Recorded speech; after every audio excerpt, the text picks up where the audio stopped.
happy Chandler. I pray that you help him, guide us, teach us. Lord, that we want to tap into the wisdom that he has about leadership. And I thank you for his willingness to come out here and serve us. Bless him and help him grow.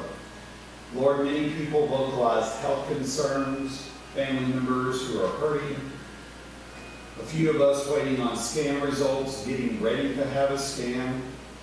And Lord, we do pray for Jessie as she has to speak. Public speaking is never fun. It's not easy, especially for young people. I pray that she's able to speak to them, that something she says takes root in their hearts. And Lord, I just thank you for just the good times that we had out here on Sunday evenings, where we can have some fun, some fellowship, and of course learn about Christ. And we say these things in his holy name. Amen. All right. And so here's the Bowtons, lay Bowtons. So anyway, just in review, this is probably for the sake of Happy. I talked to him a little bit before about our school of ministry out here. We do 3 phases in the school of ministry. Phase 1, we like to talk about simple theology. We had a good conversation there. Phase 2 is mentorship, in which we talk about the spiritual disciplines, partnering up with people to help us grow, and our desire to be more like Jesus. Now we're in the final phase, and that's leadership. We've been hearing from Dr. Todd Gray, Tim Harris about leadership. Tonight we're blessed to have Happy Chandler. Next week is Ryan Franks from Journey Church. After that, I think we're going to have a little party or something. And I'm going to get y'all little certificates for graduating, so that y'all can take them and put them home somewhere and completely forget about it. But I'm going to sign each one. Hold on to it. It'll be famous one these days. Or it'll be worse on it. And so, like I said tonight, we got Happy Chandler. He's going to come speak to us about leadership. I'm just going to warn you, they're hecklers. They always make fun of me. Now the children in Sunday schools making fun of me. They're learning from the adults. And so don't be surprised if some of them say some weird things out loud. I'm looking at you, Steve Bowden. I never do that. You might be your son. You might be my kid. All right. So anyway, Happy's here. Give him a round of applause. We're glad to have him. Jason is around the back. Anytime we need to move forward, just say Jason. Okay, there we go. All right. I'm not staying. Y'all have a good night. You just play. I invited him not to stay. So go help Janie go do something. That's right. So, well, I thank you all for having me here. I thank Seth for inviting me to come. Now, he's right. He did absolutely scrape the bottom of the barrel. I mean, he really did. Because I know of nobody singularly that is more unqualified to probably talk about this tonight. But nevertheless, I'm glad to come talk to you. What I'm going to talk to you about tonight is what I have learned about leadership. And it's been a long process, and I am not done, and I want to emphasize that. You are never done learning about leadership. You're never done. Anybody that said they learned all that they can learn about leadership is not a leader. There's no good leader ever said, I've exhausted every bit of knowledge I can ever have about what I need to do in leading people. So that's what I want to look at tonight. And I'm not sure what Brother Todd covered with you or Brother Tim. I may be some things I'm going to say tonight that will overlap. They may have already said those things. Did you say you record all these? You do. And you turn on your mic, Happy. Make sure. I thought maybe I came on. You see your green light? Nope, I see it now. Okay. Now I see it now. So it's on now. Okay, good. So anyway, so what I'm going to share with you tonight about what I have learned about effective leadership comes, first of all, from being a pastor for 18 years. And Rock Haven's the only church I've ever pastored. But I've been there 18 years, which I guess with Dave Campbell's retirement now makes me the dean of all the pastors in the Salem Association. Of Meade County. I am the Pope of Meade County. But Adam Greenway told me years ago I would be the Pope of Meade County before it was over. So anyway, I want to share those with you tonight. And is it Josh that's back there? Jason. Jason, I'm sorry, Jason. So I want to go, so I'll just jump in right away. First point I want to make tonight of what I've learned about leadership is that leadership requires an attitude of service and humility.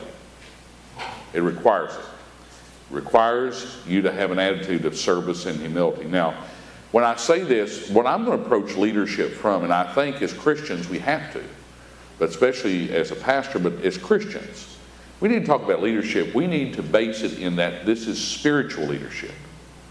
We don't adapt a leadership principle that a lost world adapts, because a lost world is not following a leadership principle that's guided and directed by the Word of God.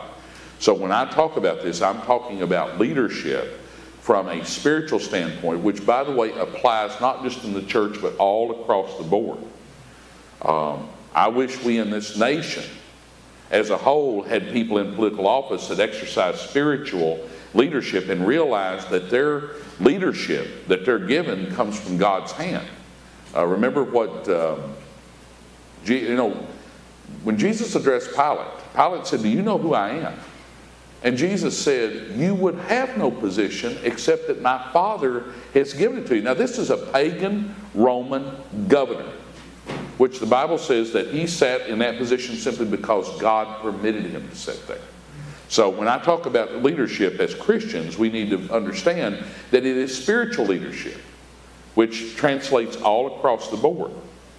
And as spiritual leaders, we understand that whether we're serving in the church, or whether you're serving at your workplace, or whether you're serving in public service, or it doesn't matter, the military, whatever it is that you're serving in. And by the way, when I speak of leadership, ladies, I'm speaking of you all as well as men, because there's places for leadership for everybody. Women serve as leaders as well, in the role of which God has given them, just as men has been given. But genuine spiritual leadership begins with an attitude of service and humility. And every great leader in history, whether or not they were an evangelical Christian or not, at the heart, they not only had humility, but they had a heart of service. They were elevated to leadership because life prepared them to be elevated to that.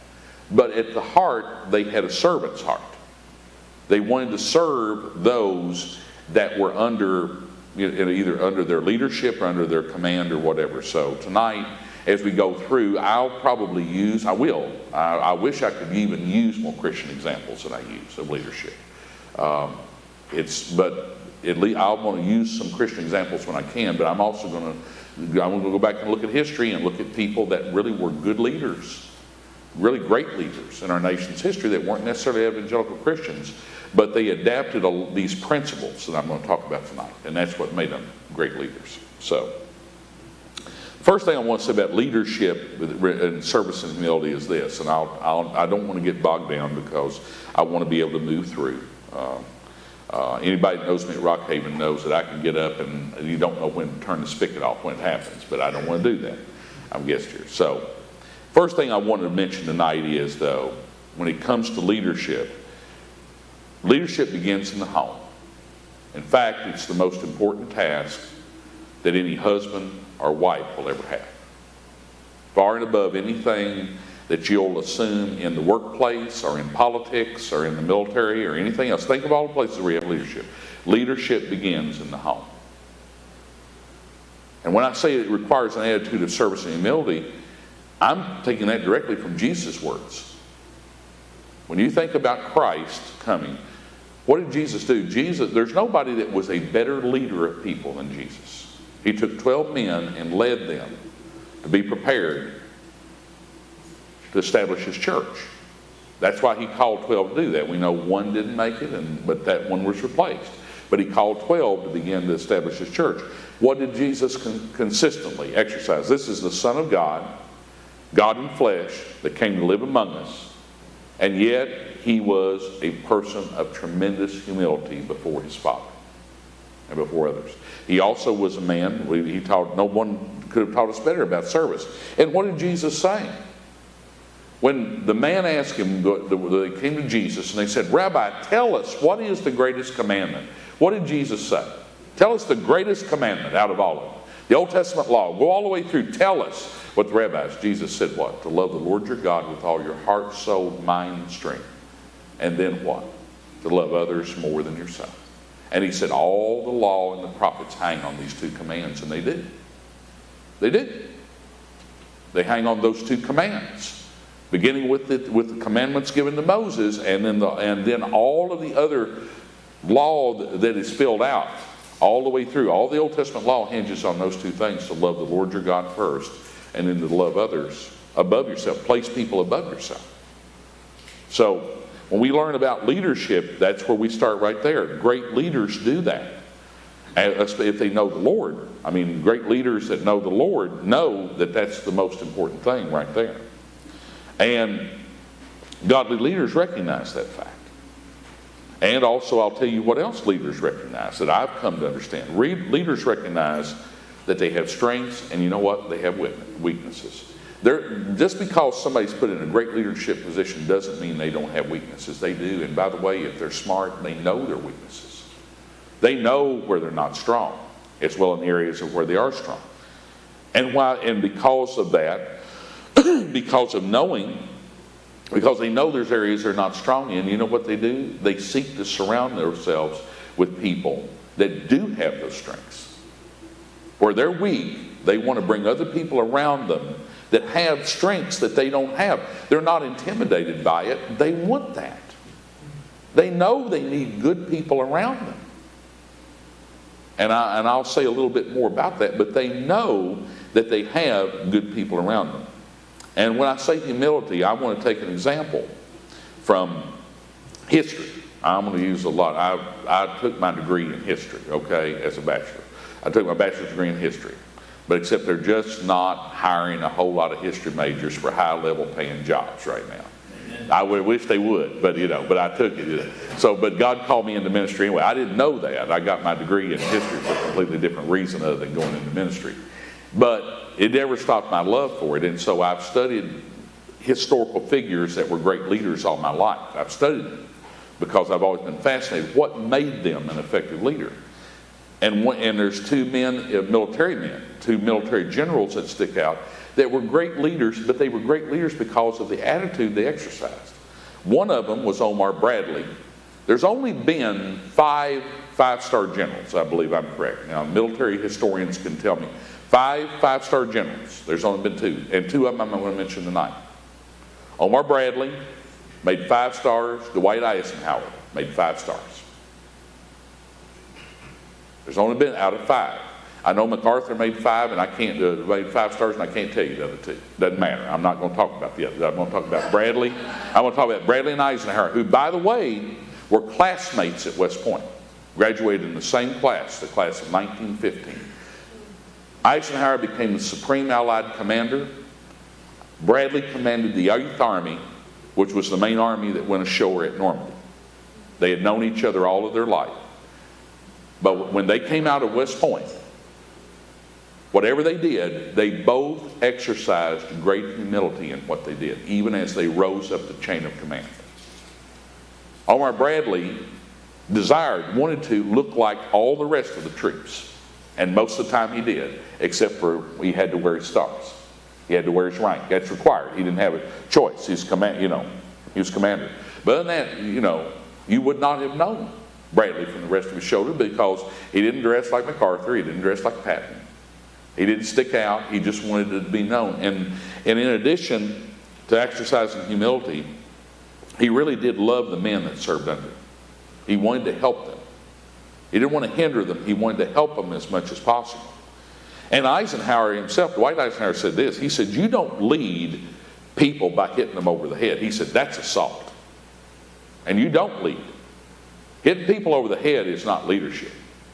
He said, that's assault. Eisenhower said, leadership is the art of getting someone else to do something you want done because they want to do it. In other words, it is the art of getting people to do what you want to get done, but when they do it because they want to do it. Not just because you want to do it. And how does that come? I believe that comes because people follow people that they genuinely see that they have humility and that they really do want to serve. In other words, people follow leaders, when they know that the leaders have their best interest at heart. The leaders are not about themselves. Follow what I'm saying? But the leader has the best interest of his people at heart. As a pastor, what am I called to do? I'm called, like Brother Seth is, to shepherd. Because we're going to have to give an account one day. As shepherds, we ought to love our congregations a whole lot more than we love ourselves. If we don't, then you know what? You don't need to be a pastor. You need to go do something else. You need to go do something else where you can just love on yourself all the time.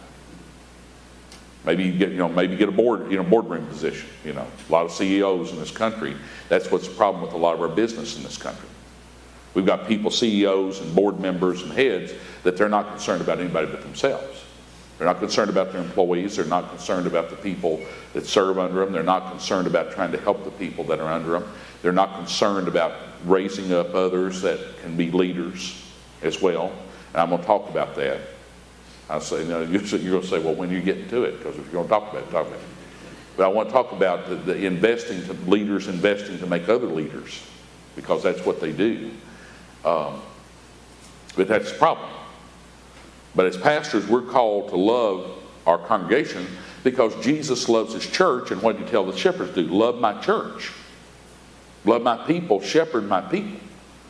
And part of shepherding is that you care about the people that you shepherd. You care about them. Certainly you care about their spiritual welfare. You want to see them saved and go to heaven, but you care about a lot more than, you care about things even above and beyond that, than that they're saved.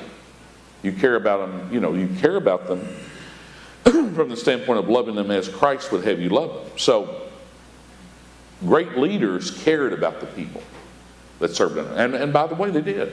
Bradley and Eisenhower genuinely cared about their troops. They cared about them. They cared. It grieved them to think they had to send men into battle, and they wanted to keep the numbers as low as possible, but it grieved them for the men that they lost. And by the way, they're not the only ones. There's others that are not, maybe not great spiritual figures, but they were effective leaders. And Eisenhower is one, and I think of Lincoln. Lincoln at heart had an attitude of service, and he was a humble man.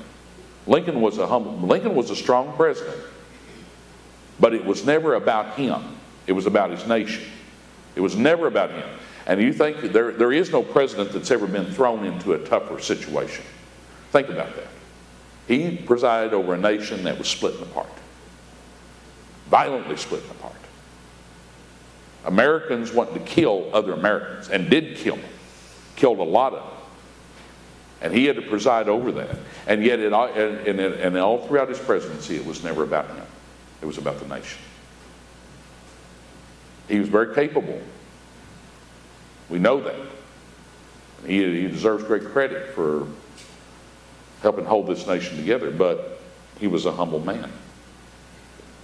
And so there are others in history I won't go into, but you can see those. So you can see that great leaders, when you look at the people that made an impact at the heart, they were not vain people. Now, we know vain people.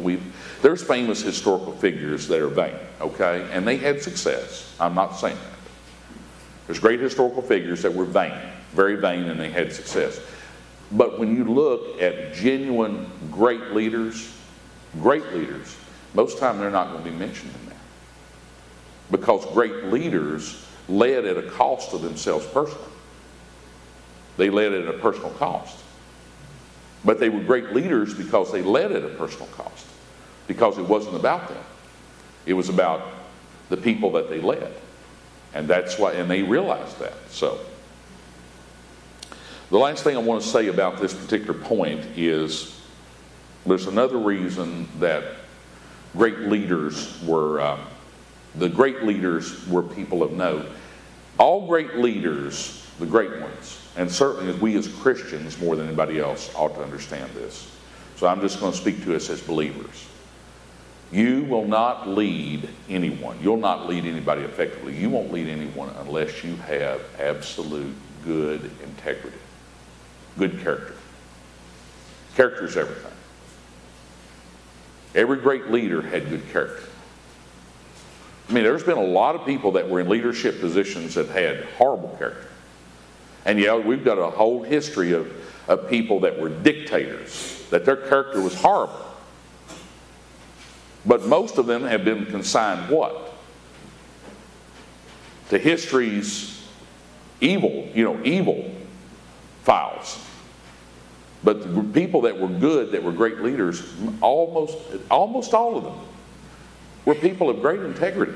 Were they perfect? No, but their integrity was very high. They had good character. Their character was strong. And the people that they led and the people that served under them knew how strong their character was. But we as believers, that ought to be a given for us in leadership, that we are people of character. You all know what I'm talking about when I say character and integrity, right? In other words, character, somebody once said it, and it's a real simple way to say it. Somebody once said about character, they said, character is who you are when nobody else is looking. Nobody else is looking. Who are you really? If you are who you are, if you are a person of honesty, if you are a person that avoids immoral living as much as you can, not saying we all fall short, but you flee immorality, you flee sexual sin, you stay away from that, you stay away from compromising situations, you don't lie to people, your word is good. If you said you're going to do it, all I've ever said about even leaders, if you don't think you can do it, then just don't promise that to anybody. But if you say you're going to do it, do it. Otherwise, just say, that's okay. Say, I can't guarantee anything. I'm not going to promise. But be a person of your word and let people, and the people that you lead need to know that you're the same person at home when they're not around as you are there. In other words, they can count on you. But your character is not going to change. In other words, they trust you. Great leaders gained the position they had because the people they led had great trust in them. They had great trust in them. They had great trust in the people they are. And if you look at history and great leaders, you will. Although we had a civil war going on, essentially, at least, the Union, the northern states, the Union troops, the others, they trusted Lincoln. They trusted him. They had some bad generals, but they trusted their president. They trusted that what he was doing was best. When people know who you are, and that's one of the essentials of leadership, is that the people you lead need to know, I can trust you. I don't need to worry about it. In other words, if I talk to you about something and we keep confidences, we keep confidences. Nobody else is ever going to know about it but me and you. Nobody else will ever know unless you want me to share it. We're going to talk about it. I'll never mention it to another person. In other words, I'll leave this world with it if I have to. But nobody will ever know. But people have to be able to trust you. And they also have to know that you're a person of great personal character. And of course, the person I think of, the Christian leader that comes to mind that I think of, who was, to me, the epitome of integrity and character and honesty, all of these things, is I think of Dr. Billy Graham and how he handled his life. Knowing that Dr. Graham never took any more than a salary from the Billy Graham Association. Whatever the Crusades took in, he never got any of that. He received a salary, that's what he lived on. Salary and expenses that the Crusade, that the association paid for their travel and the Crusades, but that's all he ever received. He never, ever, ever was found alone in the presence of another woman other than his wife. And he made sure that happened. And even when they went into hotel rooms, he had men go before him to make sure that, somebody hadn't planted something. But all his life, he made the pledge to Ruth, I'll never be alone with another woman. That's not you, and he never was. If there were other women there, then there had to be other men present when there were too. Because he knew how important integrity and honesty is. He knew that as much faith as people had placed in his preaching of the word, that could be shattered overnight by poor decisions. So leaders think through and try to not make poor decisions. They don't always make perfect decisions, but they try not to make poor ones, or they try to think through those things. So character, I think, is fundamental, as well as service and humanity. Character is fundamental to being a leader for people, and because If people know your character, they trust you, then you will be able in time to be able to serve in a position of leadership and have people follow you. I believe that. The second thing is I've learned is that leadership requires extended preparation. Leadership requires extended preparation. And when I say extended preparation, excuse me, let me be clear about something. Most of the preparation for leaders, it came in classrooms. Some of it did. Some of it came in classrooms. If there was classrooms available for them to do it. Because I think about the leaders in our history, in our nation's history. A lot of them, they didn't have the educational opportunities we have now. So think about Lincoln. Lincoln's preparation to be president didn't come from the classroom. No, he was a self-taught man and a very smart man, and he taught himself. But it didn't come in a classroom. Where did his preparation come? His preparation came from life. That's where most of our preparation comes to lead. But it will be extensive, and we have to understand it. In other words, we have to understand that for God to place us for God to place us in the right positions of leadership we have, there are things we're going to have to do in our life to get prepared to do that.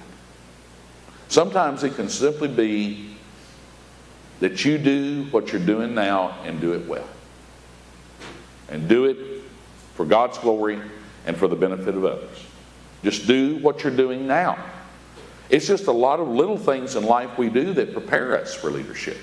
That prepare you for life. Yeah, there are some times, as a pastor, is it necessary that you go to seminary to be a pastor? It's not. Nowhere is that necessary. Charles Haddon Spurgeon did not go to seminary. But is seminary excellent preparation to be pastor? Absolutely. That's why I encourage any young man, if you can, go.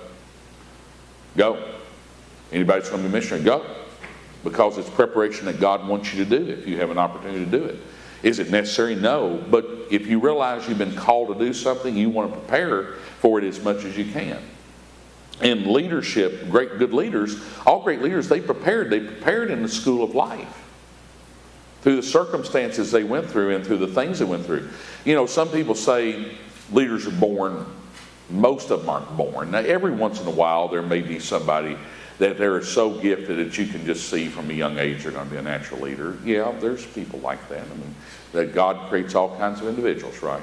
And some He creates and He just gives them gifts. Early on, you can see as kids that they're going to be leaders.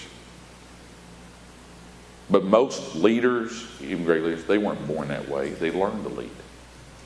It wasn't natural. Leadership didn't come natural to them. They learned to lead, but they learned to lead as they got responsibilities. As they were given responsibilities in life, they did them well. They strived to do whatever they wanted to do. They didn't worry about menial tasks. If they did a menial task, they did that menial task well. They didn't say, well, I want the top spot right now. And by the way, that's never going to be very smart. You don't just elevate people to a top spot until you know that they have been tested and trained and learned, whether it's in life or in whatever they've done. As you look through history, as you look through people that we know now as great leaders, there's none of them. They didn't just at 20 years of age take the position they held. I talked about Eisenhower and Bradley. Eisenhower and Bradley had spent more than 30 years in the U.S. Army before they were ever elevated to that. And they weren't even generals when World War II started. The Army had a mighty slow system. It had been, till World War II started, the Army was dwindling. It wasn't increasing because of the Great Depression and everything else. They figured that they probably would just retire out as lieutenants or something. What happened was they stayed all of those years and gained all of that experience that they were ready when the time happened. And the same is too. And so whatever they did to prepare for the position they had, what they did at the time, they did well. They learned. They watched others. They watched how other people did things. They learned things and kept, they didn't just let life pass them by without learning lessons from it. They learned lessons so that when the time came, they would be prepared. And as a Christian, I want to say this, because I really do, again, want to come back and focus on what we as believers have to do. How does God prepare us to take leadership positions? To me, this kind of summarizes it. From Richard Blackaby. I'll make mention of his work because I think he's written a very good work on spiritual leadership. He said, grow in your relationship with God, and God will grow you as a person. Because taking leadership and preparing for leadership is about growing as a person, growing as an individual, growing in your walk with the Lord, allowing God to grow you in your strengths, allowing God to show you where your strengths are, allowing God to work through your strengths, knowing that he gave those to you, and then allowing God to give you the heart, as you said, to want to serve others. To be a leader because be willing to be a leader because you want to serve others. That's how God prepares us, and for leadership. Sometimes, as I said, it can be our life experience will prepare us, and sometimes we may be in a field where the previous experience we've had over the years has allowed us, to rise to a position of leadership. But whatever it is, leadership is going to require extensive preparation. And for the Christian, our preparation is that we grow in our relationship with God, but also whatever the Lord has us doing right now, whether it's in church, and we're called to serve in church, right? We're called to find an area of service. So if you're serving, and you're serving as an assistant in the nursery, you're not directing the nursery, but you're serving as an assistant, you know what? Do it to the glory of God and do it well. You're working with young children. Do it to God's glory. That's what I've often said as a pastor. I'm getting ready to move my third point here real quick. But I've said this as a pastor. Here's the problem with churches. And I'm sure First Baptist doesn't have this problem. But here's the problem with a lot of churches. You've got a lot of people, mostly men, not always women, sometimes women, mostly men. You've got a lot of men that want the title but don't want to do anything with it because they enjoy the title. Having the title is not leadership. You can stick a title on anybody. You stick a title of deacon on any man. That doesn't make them a deacon. If God hasn't called them to it, if they're not willing to assume the leadership that's involved with that. This might be a challenging question. Okay. Let's say there's someone who is aspiring in here to be in a leadership role. Mm-hmm. What are some signs for them personally that would let them know they're ready to kind of transition finally into that leadership? Well, can you speak to that, or kind of get a... I'll try the best I can, Seth. It kind of goes back. I think it's always been, even for me, to try to identify potential leaders. Yeah. You always kind of go, they're not ready. Are they ready? Well, I think one of the things that somebody can look at their life and say is, do I want to lead in this area because it's going to make me feel like I'm really, really important? Or do I want to lead in this area because, you know what? I think God's given me the ability to do it, and I want to serve. I want to serve other people. I'm not worried about whether I get recognition for it. I just want to serve. I see an area that I think that they can use my skills and abilities, and I want to do that because I can contribute to the church. I can contribute to God's kingdom. I can contribute to hopefully leading people that don't know the Lord to know the Lord. I'm not worried about the title. Great leaders were not worried about whether they were addressed. I mean, yes, they had to be addressed properly by their title, but that was not what was foremost in their mind. It was not foremost in their mind about what title you addressed them as. Or if you walked in and you said, "Oh, notice me," or you walked in and said, in many cases, you better give me the due recognition that I'm due if you walk in. It was none of that. It was none of that. Not great leaders. They weren't concerned about that. They had been given a task to do. They'd been elevated to that task. And that's what they were concerned about. They were concerned about not only doing the task, but taking care of the people that they had to lead. And so the first thing I'd say is when the title itself doesn't matter to you anymore. What matters is I've got something that I think that I've got an ability that God's given me, and I believe I can use that ability. I believe I can use that here. That will benefit the kingdom, benefit the church, benefit those type of things. Again, it goes back, I think, to humility. When you know that God has humbled you to the point, because there's no reason for us not to exercise humility, because first of all, if we're Christians, we realize every gift that, if we've got a gift, who gave it to us? Did we get it? God gave it to us. We didn't do nothing to get it. We didn't do nothing to hone it. God gave it to us. If you've got an outstanding mind, you know who gave you that mind? God gave you that mind. And He gave you that mind for you to use it for His glory. It's wonderful to have an outstanding mind, but He gave it for you to use for your glory. If you have an outstanding organizational skill, and by the way, I do believe that's a gift. God didn't give me the gift of organization, believe me. Have y'all been up to the office? He didn't give me the gift of organization. And I know that when it comes to organizing major things, I know that that's my weakness. There's certain things God's given me a strength to do. That's not one of them. So you know what you do? You have to bring good organizers around you. And there's people that love organization. That's the way their mind works. They say, yeah, I think we can organize this. But I don't know if that answered your question at all, preacher, or not. But well, yeah, it does. I mean, it seems like you need to be aware of your motives as to why you want absolutely. to be in a position. Yeah. So I guess there was always a concern that you're infatuated with glory. Yeah. So, I really believe, though, and I'm convinced of this now, that's from a lot of years of doing this. Not just pastoring 18 years, but before. A lot of years of getting older teaches you these things as you get older. But you realize that great leader, if you're going to be a great leader, and they're really great leaders, they got over that whole infatuation with the title, with the position. Because you know what? If you're going to be an effective leader and you're going to be a good leader, you'll find out there isn't a lot of glory to it. You're going to find out when you're given that much responsibility for leading people, there's not a lot of glory to it. And by the way, for Christians, if anybody gets the glory, who's supposed to get the glory? God gets the glory. We don't. God gets the glory. We just give Him the glory for, using us to be able to do it.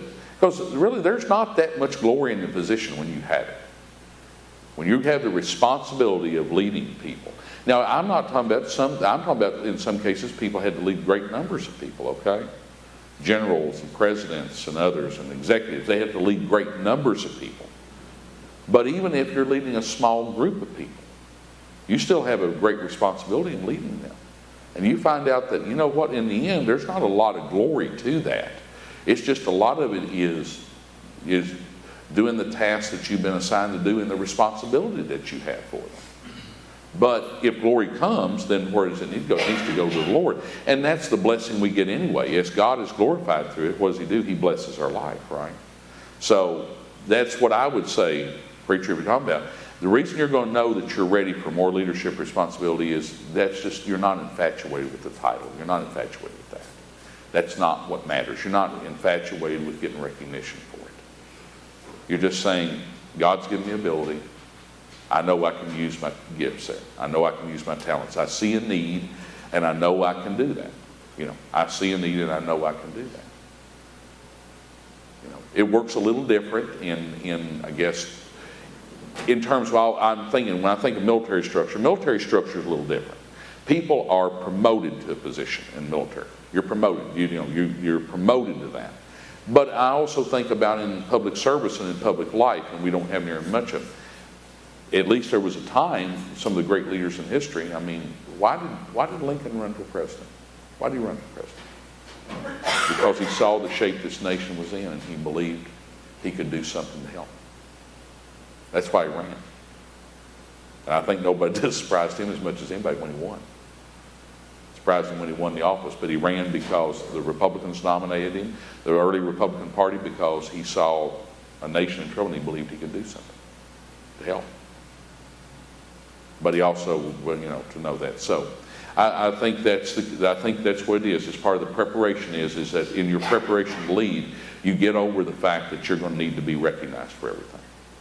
You just know that you've got skills and abilities, and and you know that God's given them to you, and you know you can help, and you can do that. So, third, I don't really even like how I wrote this point up, but I'm going to give it to you. I don't like how I wrote it up.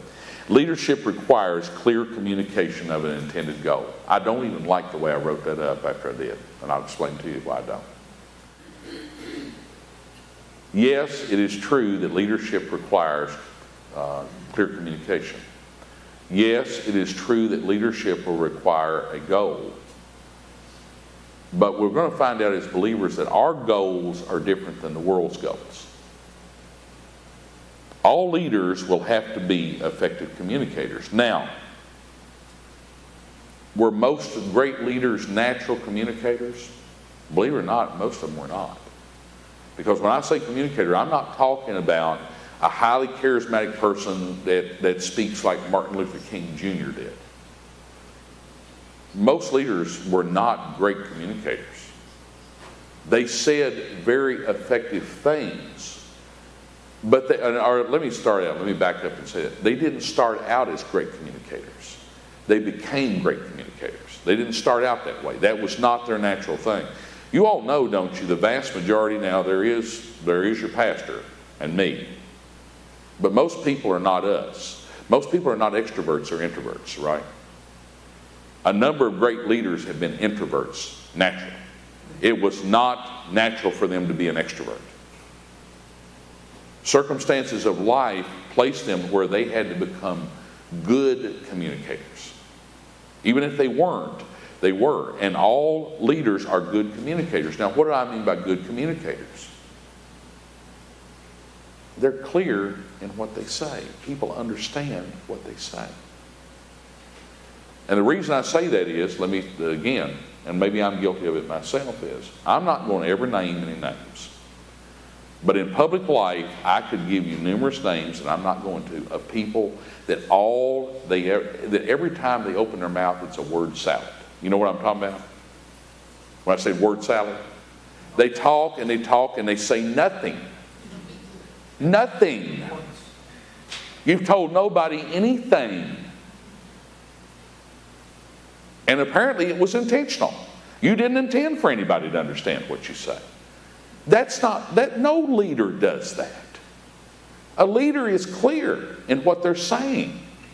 They don't have to be a tremendous speaker, a tremendous public speaker. Later, Dwight Eisenhower became president. Have you ever heard any recordings of Eisenhower? There's not an captivating speaker when he spoke. But you know what he was? He was clear. When he spoke to the men under him, the officers that served under his troops, he was clear in what he said. I imagine if we had a recording of Lincoln, just to hear Lincoln's voice, we probably would be shocked at how unimpressive it was. But what did he say? The things he said were profound, weren't they? Why? Because he was clear in his communication. People understood what he was saying. It wasn't a word salad. And that doesn't come naturally to a lot of us, so we have to work at it, all of us, at being clear. Being honest, forthright, and clear with people so they know what you're saying. And great speakers, or great leaders are good communicators. They're not maybe captivating speakers, but they're good communicators. They communicate well with the people that they lead. They understand what they're saying. People aren't in the dark. People aren't guessing about what they're saying, or what they've said. They understand what they're saying. And you know what? If they're unclear, if people under them are not clear what they said, you know what the great leaders always did back? They went back and they said it again. And they said it in a different way that they would understand. But they are good communicators. Doesn't mean they have to be captivating speakers, but they communicate clearly. And good communicators, let me tell you something else good communicators are. They're leaders. They're down to earth, but you know what they do? They don't talk down to people. You all know what being talked down to is, right? They don't talk down to people. They are down to earth. They're clear and they're simple, but they don't talk down to people. They don't talk to people like they're intellectual inferior. They talk to everyone the same way. They don't talk down to people. That's what makes them part of being a great leader. They simply treated everyone the same when they spoke to them, and they were clear in what they said. And I think for us as Christians, you say, well, I'm not a good communicator. You know who will help you become a good communicator? The Lord will. The Lord will. If you ask him, he will help you. Wasn't that Moses' excuse as to why he couldn't go to Egypt? I'm not a good communicator. Lord, I can't speak. Who am I to go talk to Pharaoh?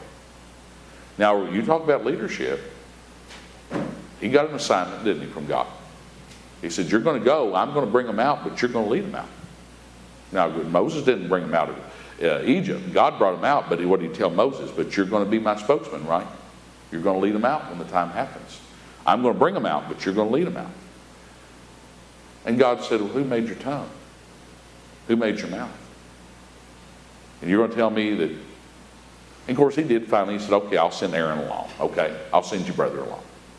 And he'll help you. I'm going to send him along.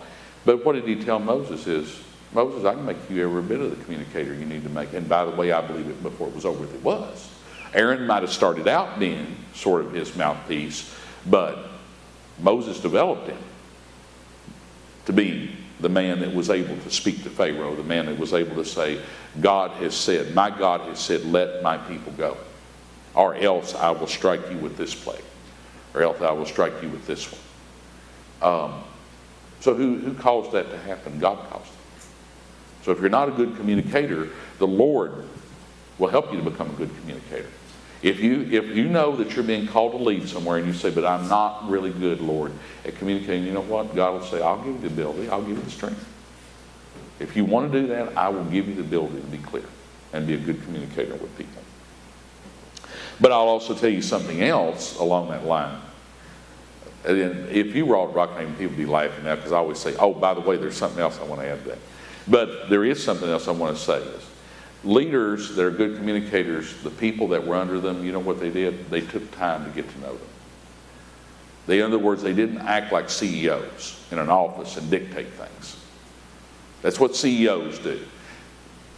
For me as a Christian, I realize from a secular standpoint, corporations, you need chief executive officers. I do think a lot of chief executive officers could conduct their life a lot differently than they do when it comes to their employees. In fact, I know they can. You all that have been employees of companies, and maybe you are now, you know how it is. Where the company doesn't really have much regard for your life or what you do. You're just there, you're a number to do it. See, I think that's what's exactly wrong with our whole business climate in America. It's always been wrong. Is we don't have people, men and women in positions that care about the people that are under them enough to get down there and get on the floor or get down where they are to see what they're doing and know what they're doing. But as believers, as Christians, we certainly, that's our task, right? If we're called to service, then we are called to know the people well that we're leading, to know them well as we can, as well as they'll let us get to know them. We're called to get to know them. That's part of the key of leadership, is that you care enough about the people that are under them that you know them. You know the circumstance of their life. You know about them. You'll even know that some of them you have to approach a little bit differently than another one. You don't have to treat them. You don't have to say one's better than the other, but you sometimes have to approach one person a little bit differently than you do others. So, now when it comes to setting goals, because I need to touch on this before I move on, and I've got to move on. When it comes to setting goals, I'm not going to talk about vision. That's a whole different discussion, and hopefully that's been covered. Somebody will talk more to you about vision. Although I think even the concept of vision, when they talk about casting a vision, I think that's really, really been influenced a lot by our world instead of what the Bible says in terms of casting vision. But even in goals, we should set goals. And there's nothing wrong with achieving some personal goals, but that's not the goals I'm talking about. The goals I'm talking about are spiritual goals. Because frankly, I think spiritual goals are more important than personal goals. Personal goals are fine. You want to set some personal goals. But see how the world defines it? The world defines everything by us. Personal goals. Not the goals of the people that we lead, or not the goals of the places that we serve, or anything else. The world is all focused on personal goals. Like my goal is, which it's okay to have a personal goal, but you'll see somebody my goal is start working out and I want to be down to 145 and be buff and be able to bench 300, and I just want to be an awesome specimen at the end of the year. That's my goal. Or my goal is I want to retire when I'm 50, have a bundle of money, and lay on a beach in Florida. That's my goal. Some personal goals are okay, but what I just stated right there is all pretty self-centered stuff, isn't it? I don't really consider that goals as the Bible talks about. The goals the Bible talks about is spiritual goals, and the spiritual goals are we are to grow in the grace and knowledge of the Lord, and that ought to be our goal. And I'll tell you, as Christians, I'm going to share real quickly what I think are 3 worthy goals. Here's how, basically in a nutshell, here's how the world looks at it. When we talk about worldly goal setting, the world looks at it this way. They look at it from the standpoint of perfectionism, of which none of us will ever reach. In other words, when you can get it perfect, you've reached your goal. It's not going to happen. Or we see this, and this has crept into the church over the years. Crept badly in the church. Bigger, better, faster, more powerful. If we can get there, if we can be bigger than everybody else, faster than everybody else, more powerful than everybody else, more popular than everybody else, but we'll have reached our goal. That's not biblical, that's worldly. There's nothing biblical about that at all. Or purely being result oriented. Hey, we got a result. We need to achieve this result. We need to get it however we can, whatever we need to do, and we need to get there. And it doesn't matter how we did it. Who we have to run over, or whoever we have to bowl over, or whoever we have to step on, we need to get it. There's nothing biblical. That's all worldly goals. That's how the world sets goals. Our goal as a believer is to be this. Yes, you want to communicate well with the people you lead, but as a Christian, your goal should be in the people that you lead is, first of all, your goal, big picture, should be, first of all, your spiritual maturity, growing in the grace and knowledge of the Lord, and then also working to encourage and develop other people to be leaders by, first of all, helping them to mature spiritually as well. You growing, your goal should be to grow to be more and more like Christ every day. More and more like Christ every year. Now that is biblical. The Bible says that. That's called sanctification. Great big theological word called sanctification. What it means is I'm growing more and more in holiness. I'm growing more and more to be like Christ. And that's my goal, is to grow more and more to be like Him. And how does that happen? Well, it happens because of our relationship with the Holy Spirit, doesn't it? That grows us to be more and more. And then what are we to do after that? Our next goal is that we want to mentor and bring other people along to be leaders too. We want them to become leaders. But in order for them to become leaders, if they're believers, we want to encourage them that you need to grow in your grace. You need to grow in the knowledge of the Lord. You need to grow to be more and more like Christ. And then the third thing that's a worthy goal is to invest in other people. Not only encourage other leaders, but invest your time. Invest in people who want to grow. Invest in people who also have a desire to serve God, and that you see leadership potential in them. You know what I'm saying? Good leaders see leadership potential in other people and want to invest in them. That's what George Marshall did. I'm going to use another general, another example. By the way, there's the other 5-star. George Marshall made 5 stars. George Marshall George Marshall was a great servant of our country. He kept a little book, a black book. And every soldier, every young officer that he saw that had potential, that he saw, they have got potential, they're young, but he wrote their name down. Why did he write their name down?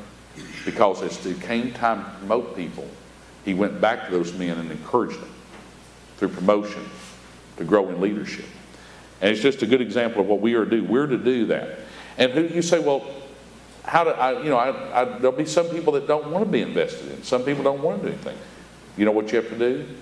You don't spend a lot of time. I mean, you're kind to those folks, but you don't spend a lot of time. You invest in people that want to grow. So you invest in them. I'm pretty sure Brother Seth is investing the majority of his time here in people like you all that want to grow. It doesn't mean that he don't love others. He's going to go to the hospital, visit them, minister to them, do whatever he needs to. But if they're not interested, they're not interested. You don't pursue people that are not interested. You pursue people that say, yeah, I'm willing. I'm willing. If you'll guide and direct me and give me some direction, I'm willing to do it. That's who you invest your time in. And all great leaders did that. They invested their time in other people so that they'd be leaders. Finally, number 4 point is that leadership requires accepting responsibilities for the decisions that are made. So, you finish up, Brother 7, is that right? Okay, I'm right here, okay. I'm right here, okay. Because this one isn't going to take long, okay. It is what it says. Leadership requires accepting responsibility for the decisions that are made. By the way, of which we sorely, sorely, sorely lack in this country. People accepting responsibility for the decisions that they make. We sorely lack it in our leadership. Now, if things go well, boy, they can't wait to line up to take credit for it, right? But what happens if things don't go well? It's their fault. Yeah, it's their fault. It's somebody else's fault, not mine. Not my fault. Let me tell you what, great leaders in history would have gagged at that idea. Because you know what? They took responsibility. Great leaders took responsibility. Again, let me go back to military history, but here's one of the greatest examples I ever saw, and it actually happened. When Dwight Eisenhower became the Supreme Commander in Europe, D-Day, you knew that was months of planning, right? Y'all know what I'm talking about, D-Day. June 6th, Normandy invasion. 1944. There you go, you know. 1944. That was months of planning. Eisenhower had numerous meetings. How many nations were involved? Great Britain, with Montgomery and some of the others. Months of planning. Months of it going on. But you know, June 6th was not the first date. Because the storms were so bad off the English coast, they were trying to think, when can we get them in there? Because the conditions are not favorable. We're already looking at a dangerous situation going in there. Long story short, when the time came that Eisenhower said, June 6th, that's when we're going.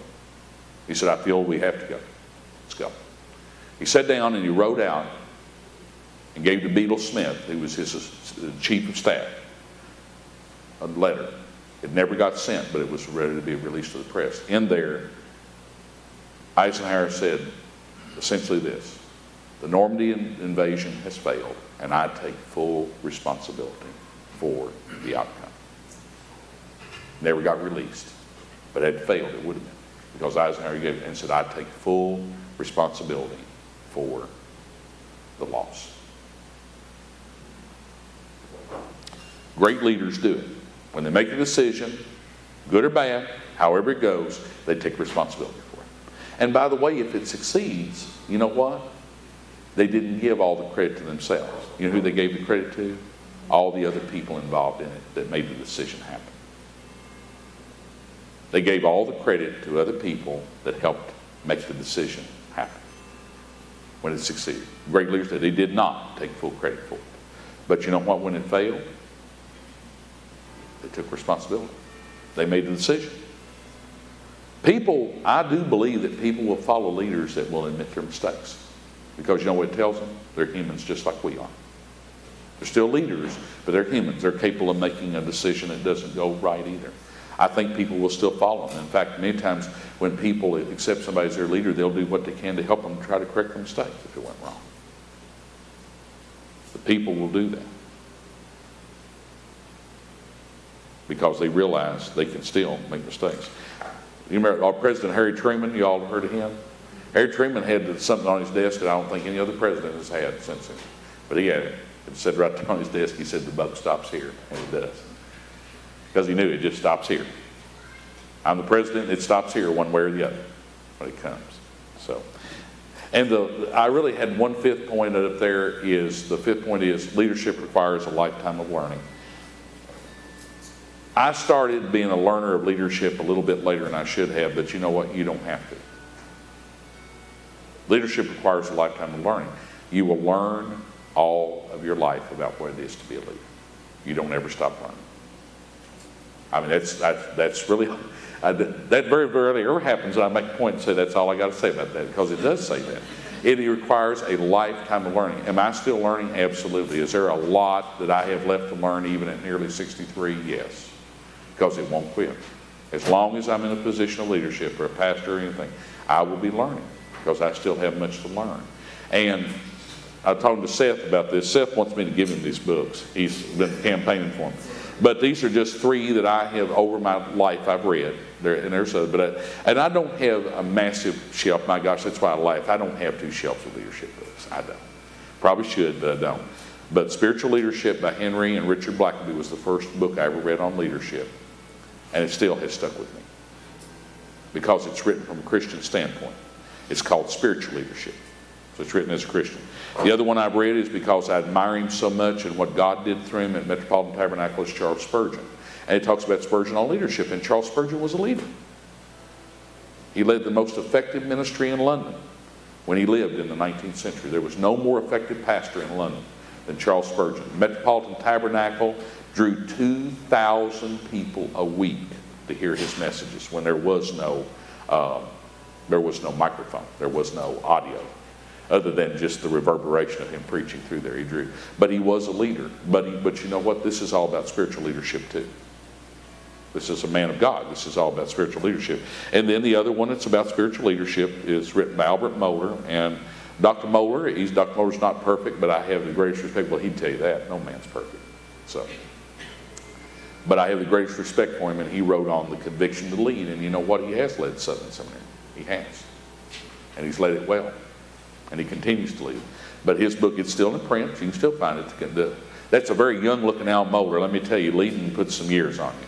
By the way, the picture you saw up there, you can tell how dated it is, and me too. But that's a very young Al Mohler that's on there. But his book was written a few years ago, Conviction to Lead, and it is very good. It is. So that and Spiritual Leadership by Henry Blackaby and Spurgeon on Leadership are just three. I'd recommend. There's other good books on leadership you can read. But anyway, thank you. All right. So,